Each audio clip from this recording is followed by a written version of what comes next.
have done it. They have brought me back to Jurassic Park. Actually, they brought me back to Jurassic World. All right, so here's the deal. We all know the first and last good Jurassic Park movie was the first one. I have a soft spot for the third one because I just feel like it was on TV all the time, so I always watched it. I was also taken to the theater to watch it, so I have childhood memories of just like watching that one a lot, so I don't mind it. And I haven't seen the last 2 Jurassic World films because why would I?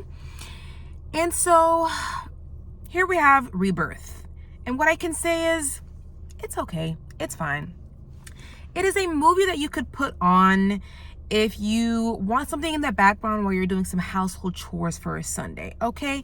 So first of all, you have some good actors in here, okay? You have the likes of Scarlett Johansson, you have Mahershala Ali, you have Jonathan Bailey, and then who else do we have here? Oh, and then we have Rupert Friend. And I have like a gripe with the Jonathan Bailey character. He is a British actor. I don't understand why we had to have him fake an accent. Why does he have to be American in this? For me, as a girly who knows him from Bridgerton, I was distracted. Let him use his own sexy accent. I think that was a real help for this movie to cast very great and talented actors.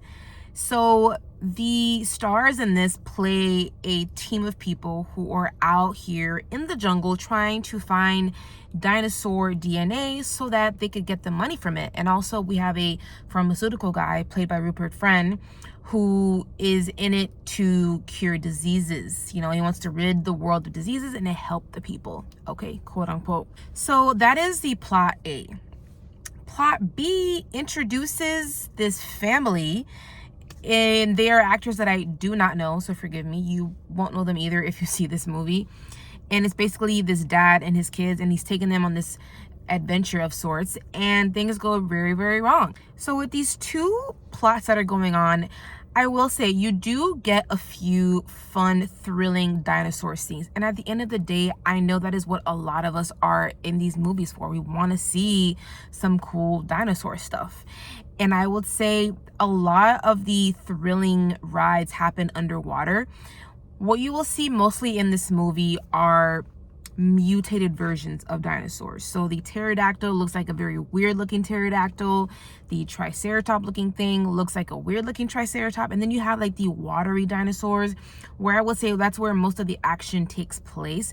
And some of it was fun to watch because there's times where I was like worried about someone's leg, worried about someone's life. Like I was like kind of like ducking because I was feeling immersed in the adventure. And that is the thing that I do like about it. I think it kind of teased out in me the little girl that loves like adventure films. I lived off of those growing up, watching the Indiana Jones and The Mummy, my favorite movie of all time, and the Pirate of the Caribbean movies, the Jurassic Park movies.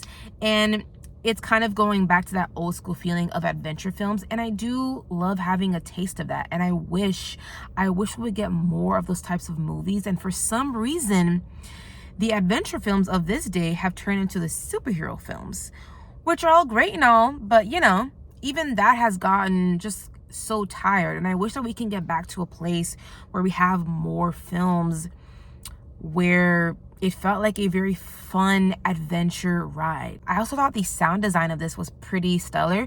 I did watch it at the Dole, so that could have something to do with it.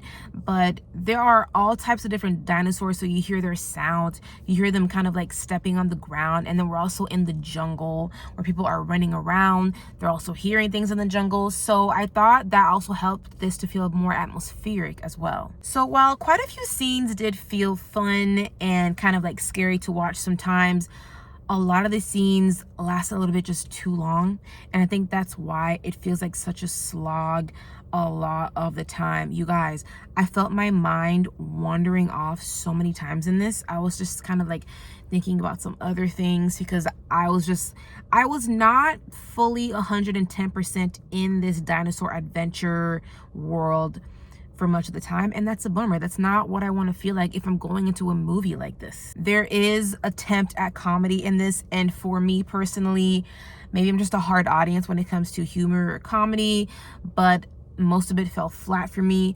But I did hear a few people laugh in the theater, so maybe it might work for you. So I did mention earlier that there is a plot B storyline going on with this family that is led by a father. and I kind of felt like this was mostly useless. The entire movie, I kept thinking and wondering, what is the purpose of this?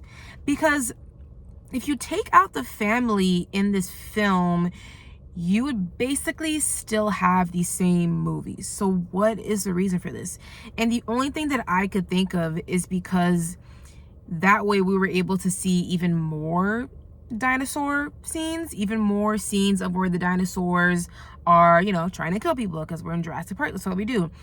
But other than that, I was just kind of like there scratching my head, like, why are we spending time with non-main characters? What is the purpose of this? But all in all, you guys, I don't have that much to say.